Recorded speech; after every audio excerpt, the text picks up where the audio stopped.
Election commission of India کی اعلیٰ عہدیداروں کی ایک ٹیم حیدرآباد پہنچ چکی ہے۔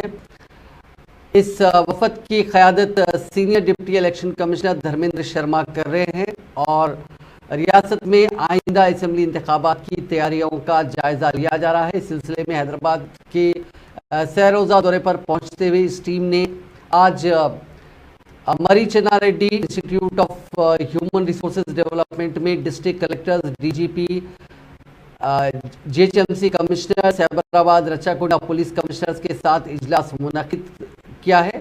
ذرائع کے مطابق آنے والے اسمبلی انتخابات میں رائے دہی کے فیصد میں اضافہ کرنا، رائے دہی کے فیصد میں کمی کی وجوہات کا جائزہ لینے کے علاوہ پولنگ بوتھ، اسٹرانگ روم اور دیگر مسائل پر تفصیلی طور پر تبادلہ خیال کیا گیا ہے۔ الیکشن کمیشن آف انڈیا کی ٹیم کے اعلیٰ عہدیداروں نے ڈسٹرکٹ کلیکٹرز اور پولیس عہدیداروں کو کئی ہدایتیں جاری کی ہیں۔